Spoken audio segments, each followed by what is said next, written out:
All right. What's going on? What's going on, everybody? Welcome back to the Coffee Q&A. How you all doing? Jay here, bringing to you more Coffee Q&A, Monday through Friday, 10 a.m. Eastern Time, almost every day of the week, or every Monday through Friday. How's it going? Today, we're talking about something that I discovered last weekend. So we're talking about, today's video, we're talking about 3 different ways of brewing one coffee and how each of those brewing styles can impact the coffee. Now, for many years, I ran a cafe where we actually had multiple brewing methods offerings for different coffees. And what we would do at Spro, we would bring the coffees in, try them out, and then we would decide by tasting the coffee, which brewing method would best represent that coffee.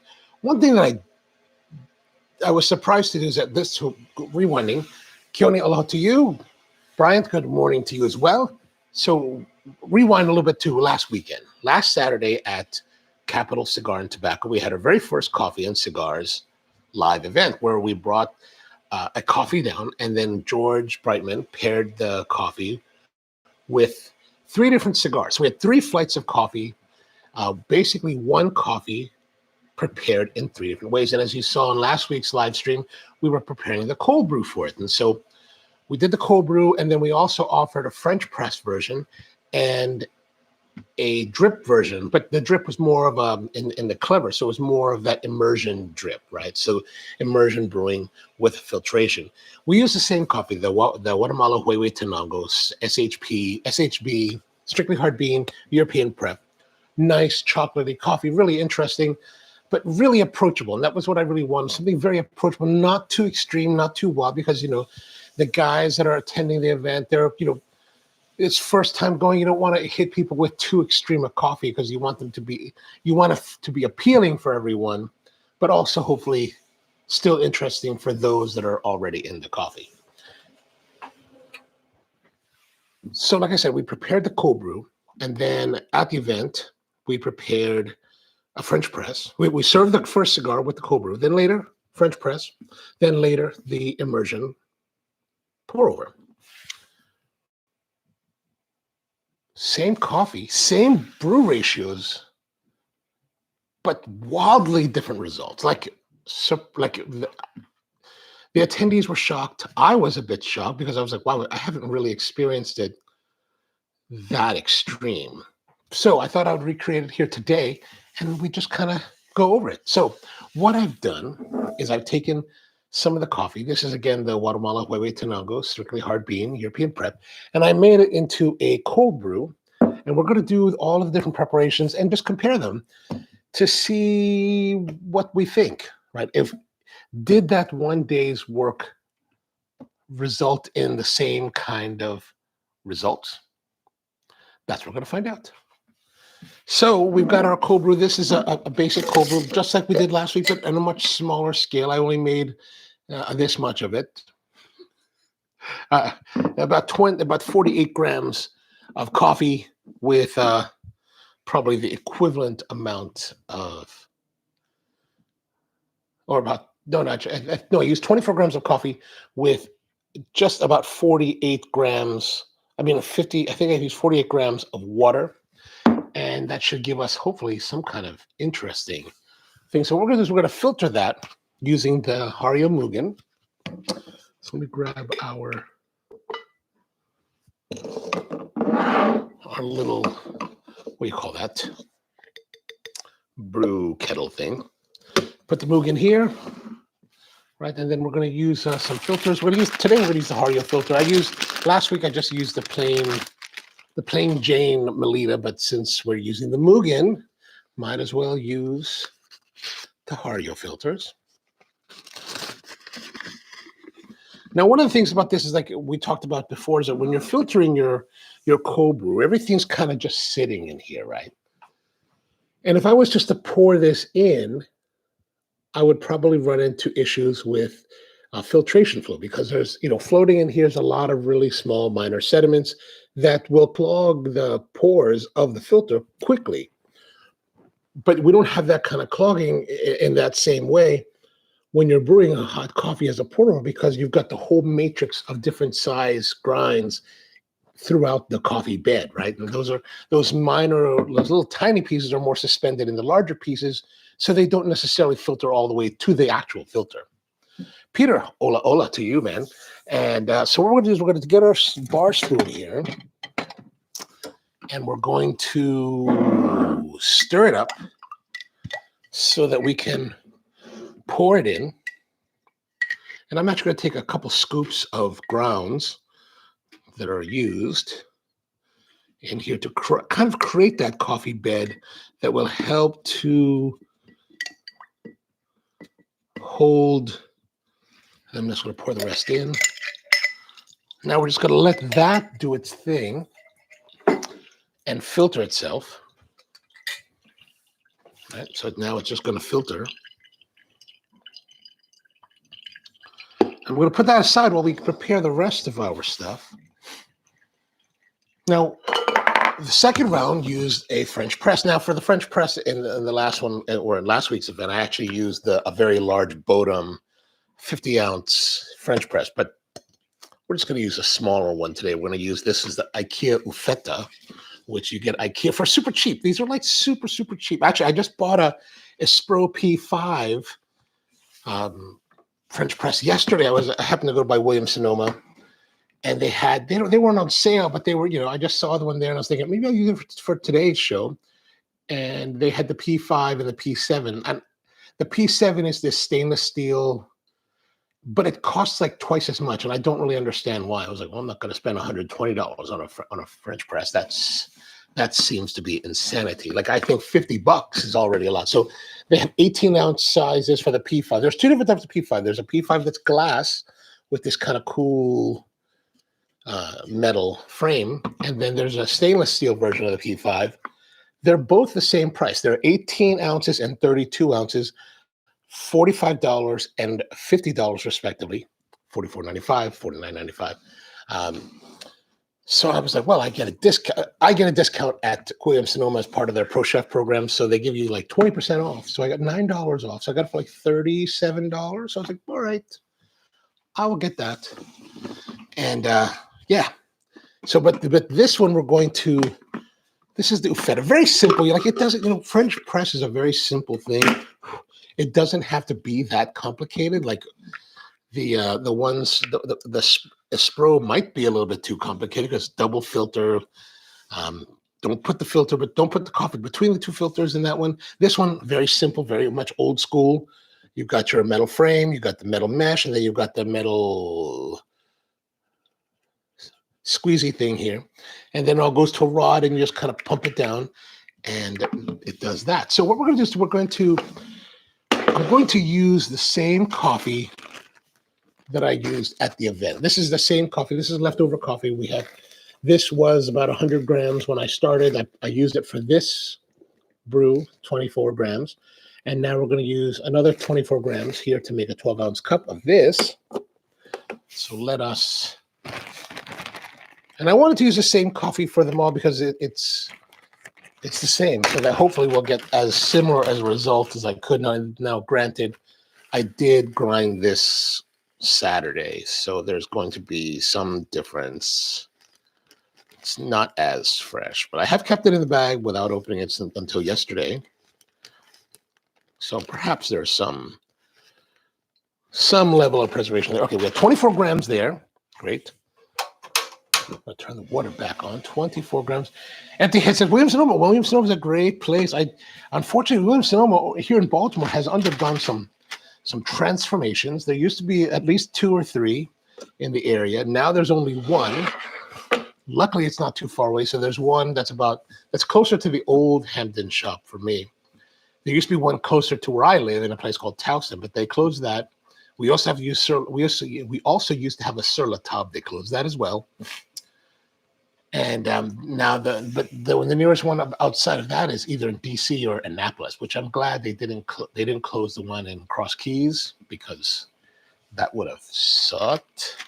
Okay, what we're also going to do is we're going to do our switch because Peter is here now, so we want to use the switch. Peter says, what's a good single origin coffee? Wow, man, that's a great question. Not super expensive plantation green beans, but good. You know what? Here's something that I thought was interesting.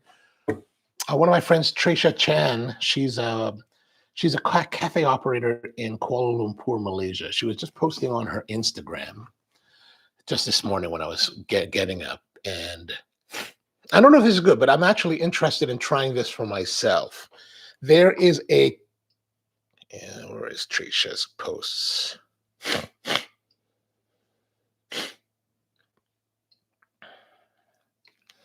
But she's a really interesting, she's a really interesting barista and operator who's really into like bar culture, cocktails, but she's just, I just think very interesting. I did not get to visit a lot of specialty. I didn't visit any specialty coffee shop while I was in Malaysia last year. Hers is one of the ones that I wish I had gone to, but here we are. I'll show you her Instagram. Tricia, as you can see here, she posted today, well, it must have been in her stories, about a place called, maybe it's later. Oh yeah, Exemplar. Exemplar.coffee is the name of this company. And evidently they do these boxes. I just saw it this morning, so I really don't know anything about it, but I did follow them on my Instagram account. But they're basically this coffee company based in Belfast, Northern Ireland, that they do something about publishing a quarterly magazine and a bunch of quarterly coffees. And I think this one is about Brazil, like 1977 Brazils and like 2020 Brazils, and how there's a difference. It just seems to me what she was saying in her post, it seems very interesting as far as an exploration of coffee. Because, when you ask what's a good single origin coffee, I don't know. I mean, there's so many. And what's good to me may not be great for other people, right? Like, for example, you see a lot of people there, they love to rave about geisha. You never really hear me raving about geisha because I'm not that enthusiastic about it. It's good. It's interesting. It certainly helped propel the industry forward in different directions. And it certainly brings a lot of excitement with outside people to come into the fold of specialty coffee. And it's good. I guess that's good. But when you ask me, what is a good single origin? I mean, there's so many. There's actually very many single origins that are really great. It's just hard to narrow them down. But so many of the producers that you people or the coffee companies you hear about produce really great coffee. Like I've talked about Paradise Coffee Roasters, amazing stuff. Christopher Ferron is a friend of mine in Ohio who's doing beautiful things. Another person that you might want to buy from, if you're, well, I know, Peter, you're not in the United States, but there's, I also think about I think the idea of people buying coffees from other countries, like I know people like to buy DAC and all this stuff and have them shipped around the world. And I'm like, why are you to me, that seems like not a waste of money, but like an unnecessary expense. Because I think depending where you live, there could be great roasters who are finding really wonderful coffees that are probably under the radar of what the influencers like to rave about, right? Like I do think that one of the best coffee operators in America is John Piquet at Cafe de Bola in Salt Lake City. He finds really unique and interesting coffees, and he's not doing the crazy like I do and a lot of other people do, where we're flying to different countries, going to visit farms and like doing all this stuff. He's just a single man operation, toiling in Salt Lake City, really making beautiful coffee. I think if you find like great purveyors like that in America, you just call them up, be like, hey, what do you have? Can you send it to me? Let me try it. Another person, Brian Lowe at Onocoffee in Mountain View, Hawaii. Amazing stuff. Amazing, just amazing, beautiful stuff. And Brian, because he's in Hawaii, he works with Miguel at Paradise Roasters, and they work with different farms and they find really innovative and crazy lots, and they produce their own like experimental lots of processing, and they're really psychotic and nuts about it. So I think they're really worth investigating. Yeah, and that's the kind of thing you can just call them up and be like, hey, Brian, what do you have? Here's my credit card. Send it to me. And you're in America. Support America. I know that's a long and drawn out answer, which is not exactly the simple, like, hey, try this coffee. Of course, if you just want that simple, at Spro, we have our own website. We have a lot of different coffees on there that are really nice that you probably will enjoy. So you can always order there. George Brightman's with us. All three of the brew methods you employed on Sunday were wonderful and very popular with our guests. We can ask them which. Oh, excellent, excellent, excellent. And then Dan's with us. What's up, morning all? If I want to drink tea, I'll drink. I'm not a fan of coffees that are too much. I hear you. I hear you. That's one of my good friends in Bangkok was telling me that one year, many years ago, when we were talking about geisha, and he was like, yeah. He said essentially the same thing. If I want tea, I'm gonna get tea. Oh, not roasters, but green beans. Wow, man. I mean, again, we're going back to the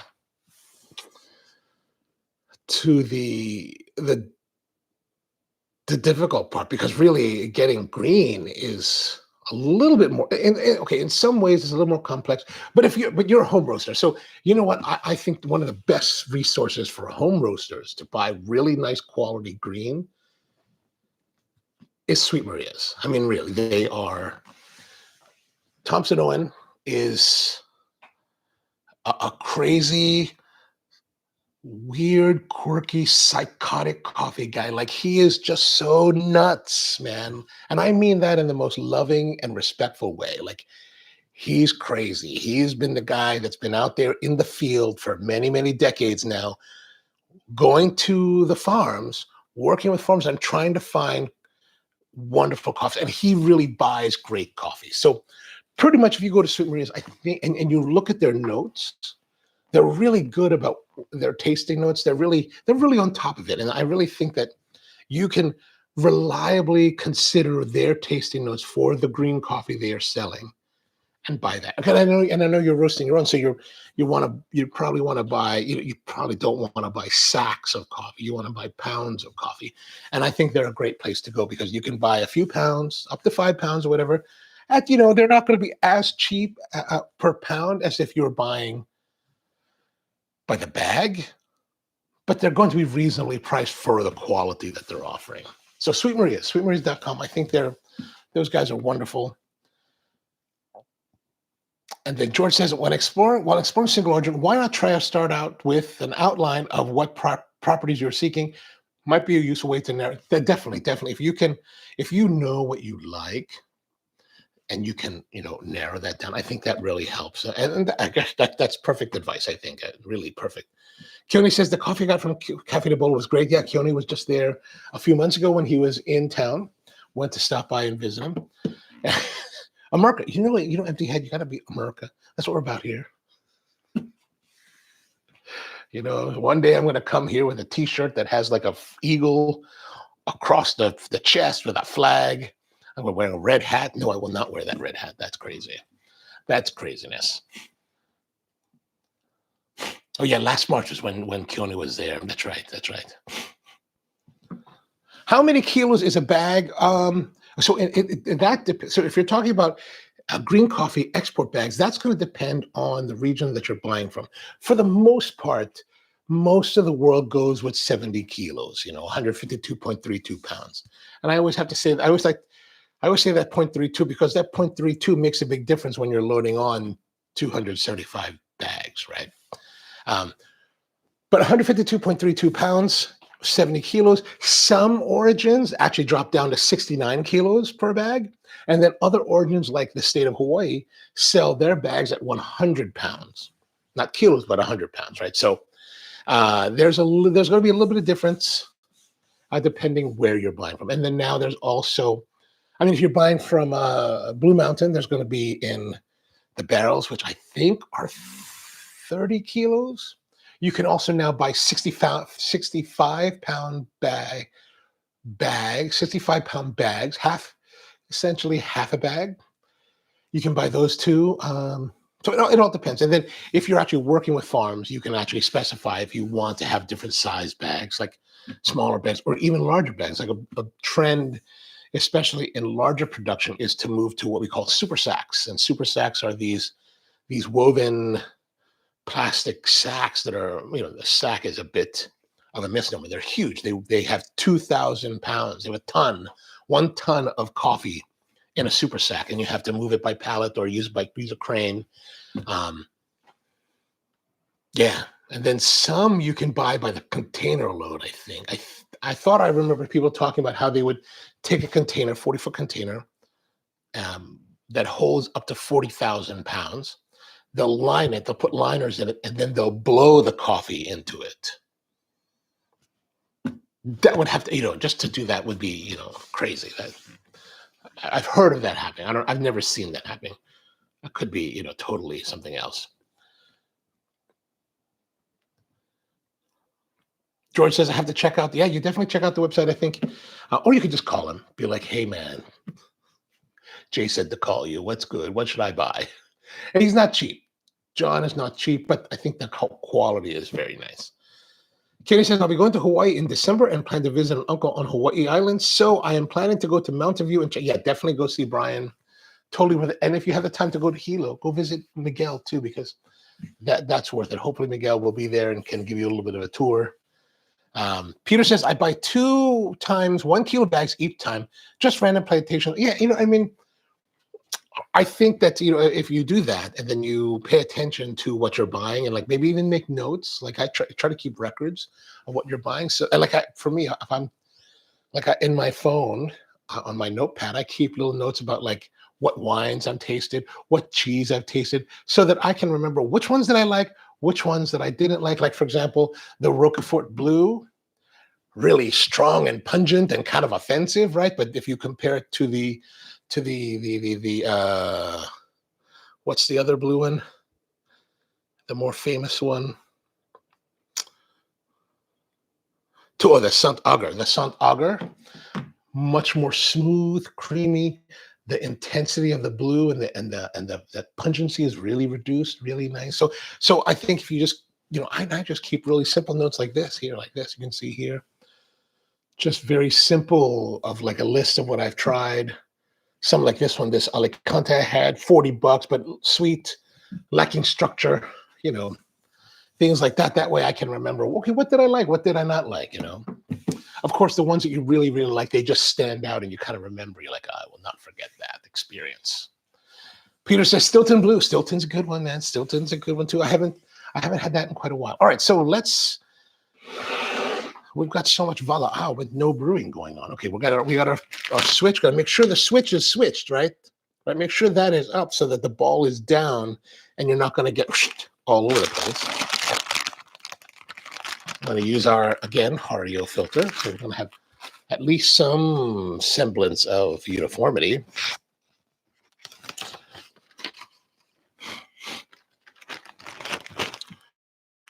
And tear out the scale.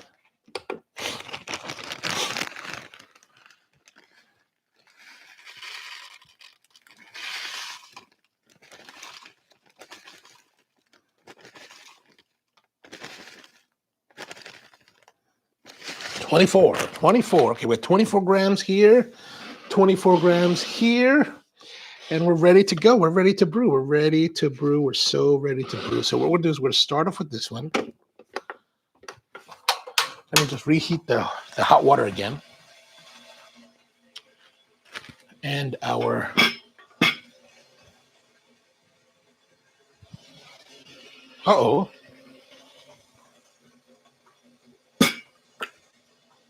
the bear has gone away. Oh, there it is. I thought the bear had gone away. I was like, what's going on, bear? All right, so for this, we're going to use 3 minutes. 3 minutes and count down so that we can,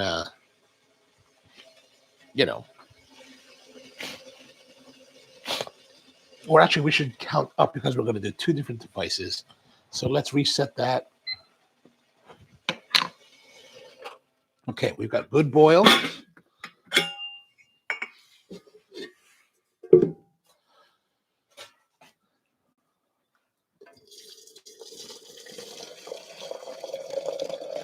George asked Peter, what method are you employing to maintain the beans in between roasts? And he just keeps them on the shelf. Ah, lovely.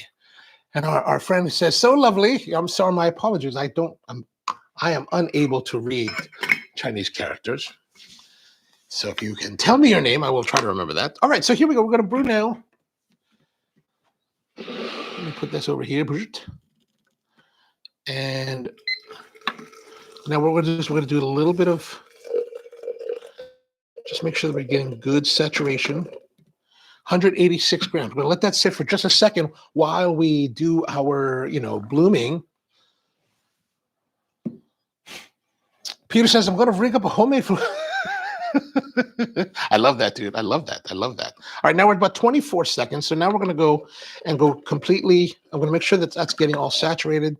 And now we're going to go straight to the 350. Whoops. 362, a little bit over. That's all right. We're going to put this on here and make sure that when you put your lid on, just push it. I like to push it down to just the coffee bed just to make sure that it stays submerged. And I'll give it just, oh, sorry, I got the sticker there. I'll make sure that I get it just a little bit down, right? I'll put that to the side. And now we're going to get to brewing with our switch. We're almost at the minute mark here, so that'll be nice. All right, pour this in. 43 for the bloom. Make sure your switch is up, because if the switch is open, we will not be having a good time.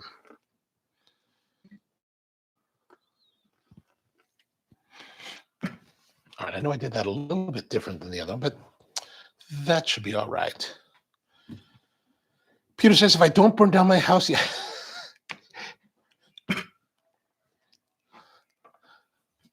May the chance be ever in your favor. All right, let's pour more. We can go to about 250, I think, in this brewer. Okay, great. And then we're just going to add a little bit more to that, right? Oh, so using old appliances. Oh, excellent. Yes, definitely post pictures for us on that one. That would be quite an interesting. And then George says, they don't lose anything by being exposed? 4 pounds of coffee is so pretty. If you're keeping green over time, over a longer period of time than roasted coffee would, like we keep a lot of green at the roastery, in various states. Some of it we keep for years, aging. All right, 2 minutes, 37 seconds. So we're coming up with the 3 minutes. Oh, actually, for the press, we'll do 4 minutes. This will do 3 because we're going to let it flow through. And we're going to need our flow through. So at 242, so I'm going to bring this to 250 so that when we actually brew, we can add another 100 grams. And I'm going to put the thing on top and tear the scale. So that gives us, 0 here. And when we finally open the valve at the 4 minute mark on this thing, 3 minutes to 4 minutes. So we'll have it all finishing at the same time.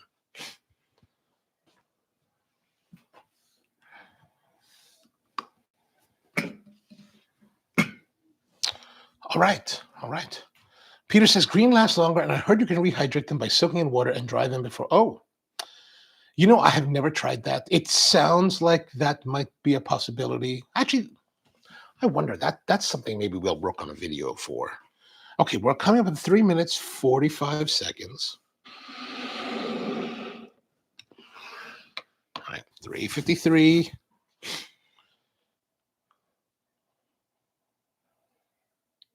Okay, 4 minutes. Push that down. That gives us our separation. Good. And we're now at 4 minutes, so that's 3 minutes for this one. So I'm going to open the valve, and then we're going to add an additional 100 grams.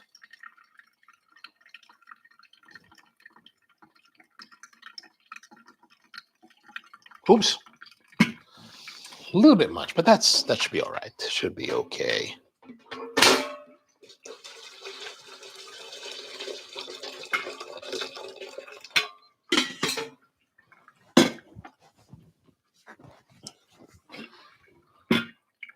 I had some really nice Taiwanese food over the weekend.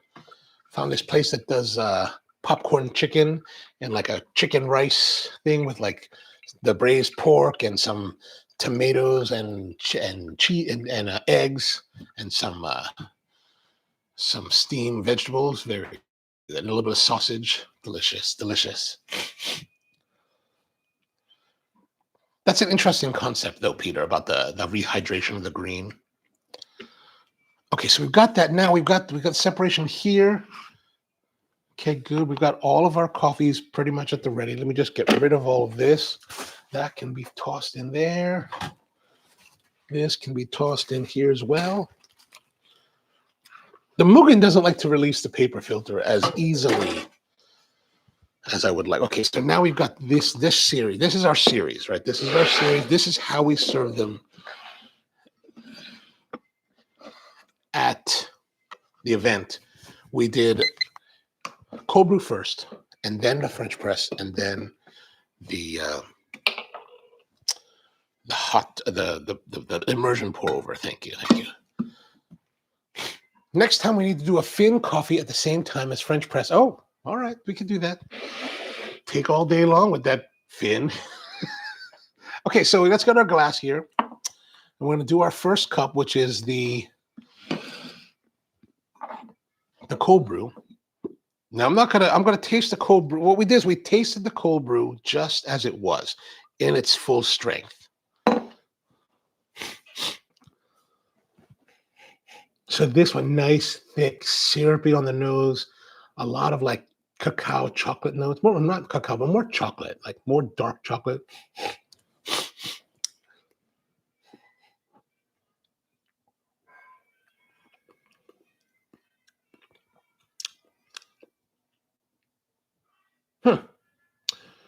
From what I remember from last week's tasting, this is a bit sharper. Now, perhaps that sharpness comes because we also were serving it on ice, so that made it a little bit more chill. And I'm just drinking this straight.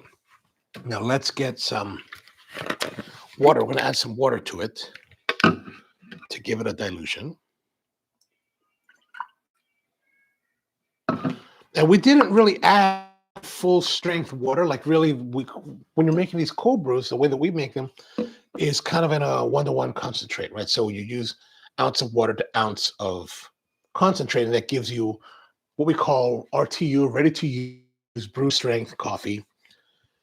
For last week's tasting, we just kind of like served them this way first, and then allowed each person to determine how much water they wanted to dilute it with. So we let them taste it, so they get to understand where the coffee begins. Oh yeah, that removed a lot of the sharpness. Oh, pretty good. Actually, let me put a little bit more here.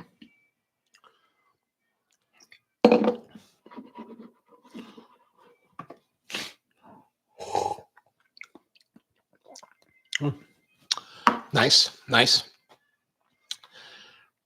And George Rolfe says, undiluted, your cold brew is fantastic. Thank you. All right, so now we're going to go to the French press. And the French press, we're going to use, we're going to go back to the glass. Here we go. So this is the French press.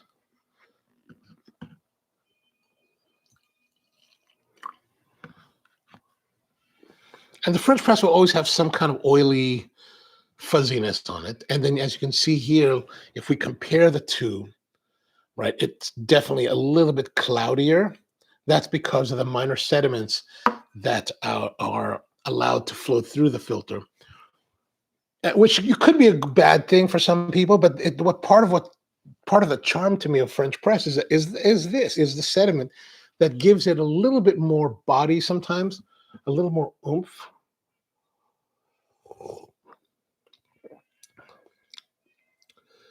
Like in this particular case, chocolatey, dark chocolate. This one is lighter, brighter, more expressive, juicy, lightly bright, lightly acidic. Like it's really quite a difference between the two. Really quite a difference. Like so, it's always, to me, It's surprising to taste the difference. My one problem now is that I no longer have any more of these type of glasses. I only have 2 of them. So we're going to try something a little bit different. We're going to go a little stemware for our switch immersion pour over. George says, and mostly our guys use ice to melt and thereby lessen the intent. Definitely, definitely. And Peter says, flash brew. I'm not really sure what you mean by flash brew. If you could elaborate. Okay, so now we're going to take this. We're going to pour this in here. Now, the stemware is going to change the perception of the coffee a little bit, right? And I don't have 3 of anything. It's terrible. I'm in the middle of thinking about what glassware we're going to use at the new shop. There's a company that Dave Arnold was talking about, and I keep forgetting the name. Not Vinum, Glassvan. And they have some interesting looking glassware. So I might do that. Okay, so one thing years ago, this glass is made by Riedel, right? And Riedel's a great manufacturer that really spends a lot of time figuring out like how to shape the glass in order to give your olfactory and your palate sensory blah blah blah blah. And they used to make this one smaller glass, which was the general wine tasting glass, which I used to use a lot.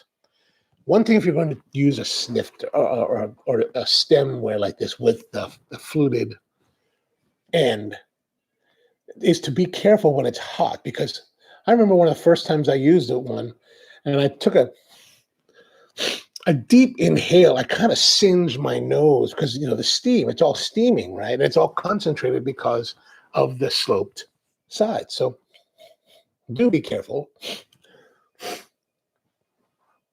Now, we should have similar, in some respects, somewhat similar results, because like the French press, the switch is an immersion.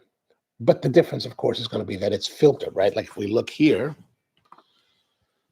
not necessarily apples to apples, but you can see the clarity difference. Wow, that actually is really nice and looks kind of nice and tawny and whiskey-like in that picture. But you can see the difference between the clarity, right? So pour over. Ah, gotcha. Pour over ice.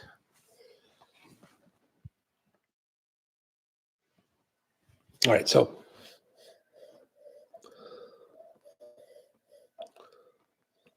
similar nose.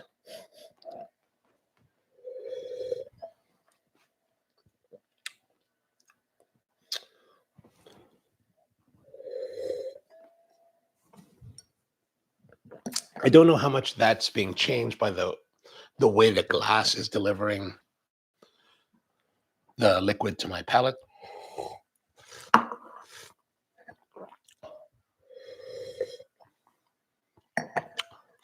The difference that I'm experiencing at the moment is not as dramatic as the difference I experienced on Saturday. There's definitely greater clarity. There's smootherness to it. The acidity, that brightness, is diminished in this one comparatively to the French press.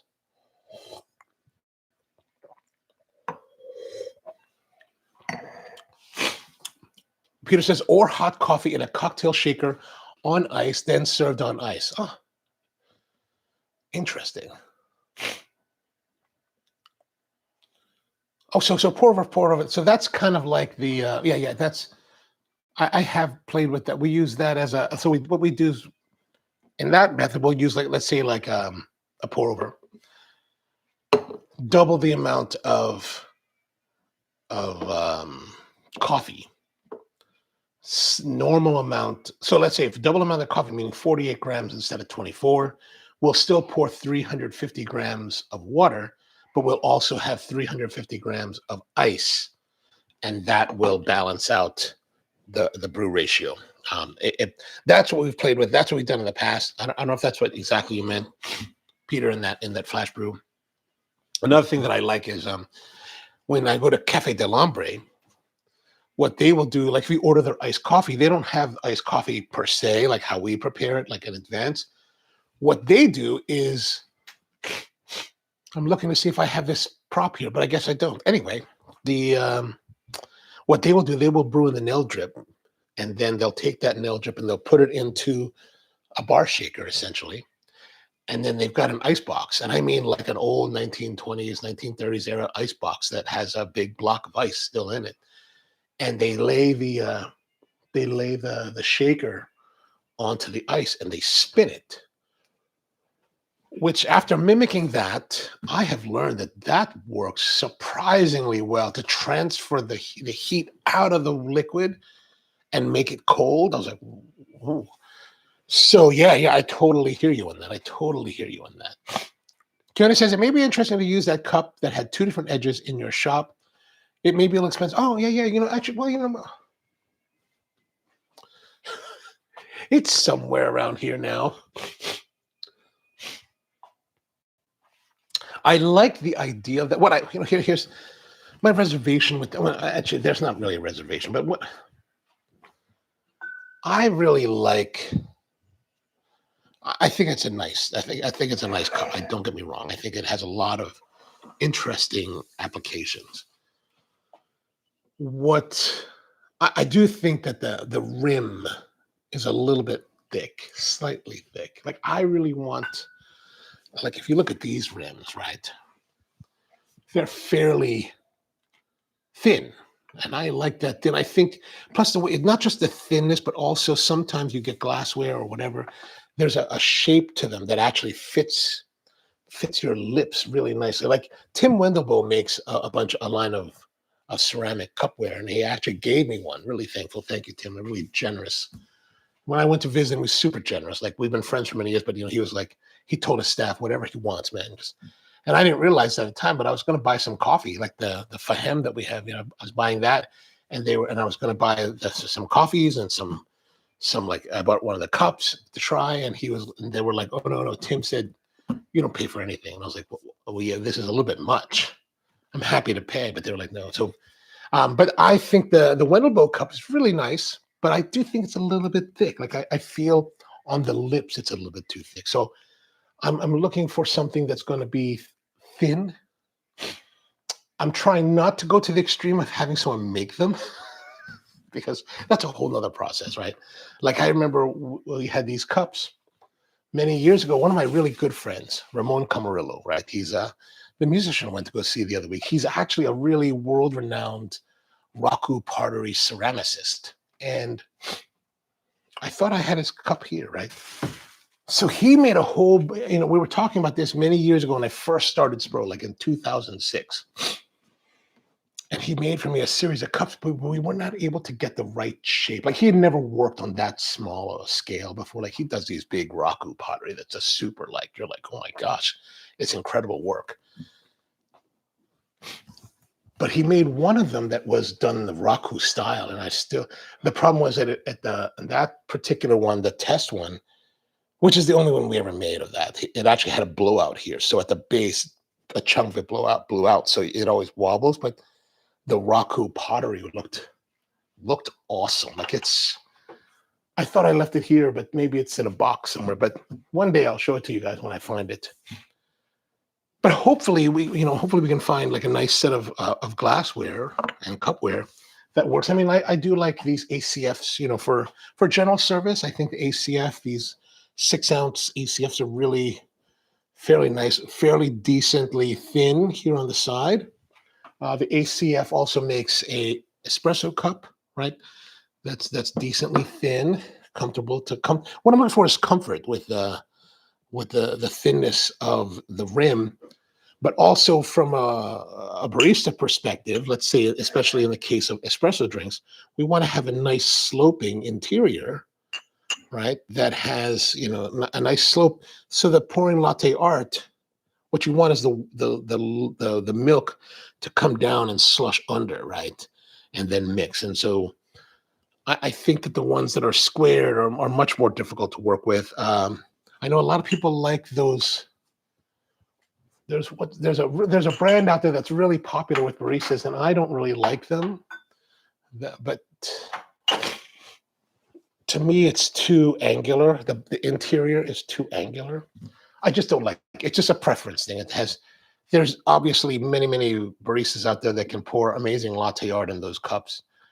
Something simple, not simple, not. Anyway, It's probably about my lack of talent than anything else. Devin's with us. What's up, Devin? How are you, man? Good to see you.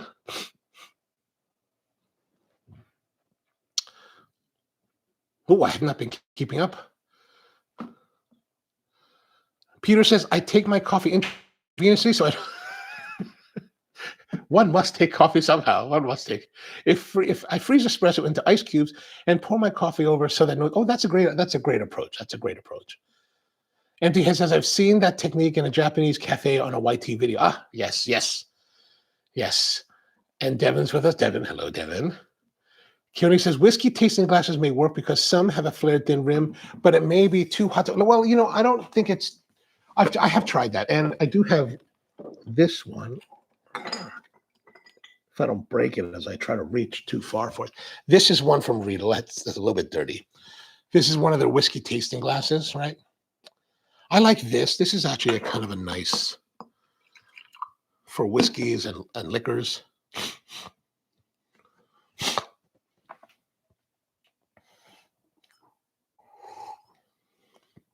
I mean, that might not be bad.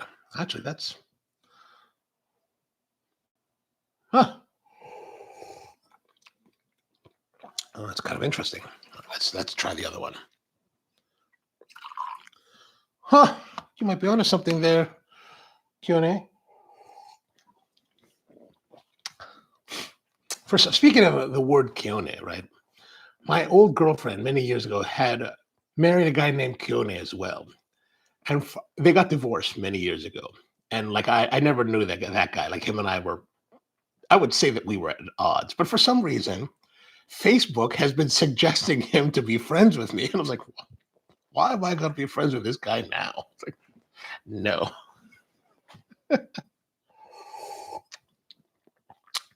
Huh. Interesting. Actually, I have to explore more of this. This is kind of good. And I don't think it's going to be too hot. I think it'll be all right. I think you can hold it down here.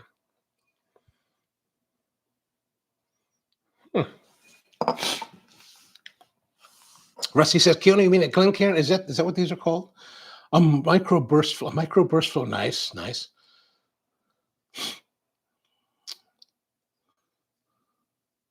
No, not a Glencairn. I don't even know what a Glencairn is. I don't know. I don't even know what this is called. I'll have to look that up. Glencairn. Or is that one of the ones that had that like? I think I know. I think that's the one with the little spout.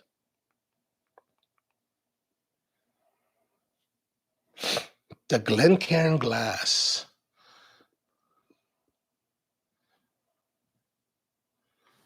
Oh yeah, that's the one that has the. Is that the one? This is what I'm seeing. Oh, here, this one. Oh, this one. Oh, I was thinking there's one that has that stem. Oh, that's kind of similar to this, right? Not exactly the same for sure, but somewhat simpler. Dumbui says the pinky up. How about like that? Might be too small, bringing heat too close and affecting the response. No. So, to Dungbui's suggestion, we have to put the pinky because we're very fancy.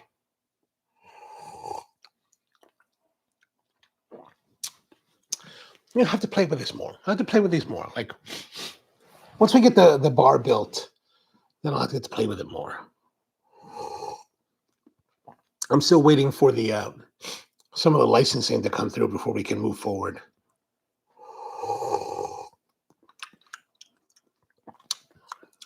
Kind of juicy and orangey citrus compared to the filter. The filter is actually like softer, not as sharp, not as bright and acidic like this. Brighter, slightly sharp,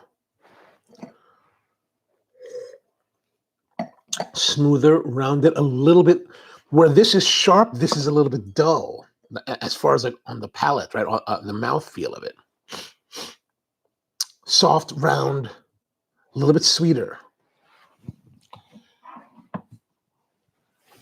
So this is something that. So what we wanted to do today was, go over these, but just that to give you the encouragement to try your coffee in different brew methods because it does have a different impact. Like our cold brew,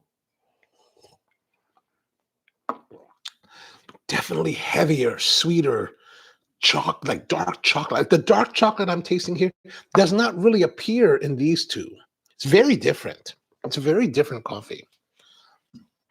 While being the same coffee, same roast, same batch, same everything, like same grind batch. And this coffee is now, ground on Saturday and it's Thursday. So, something to try, something for you to explore, greater with for your coffee.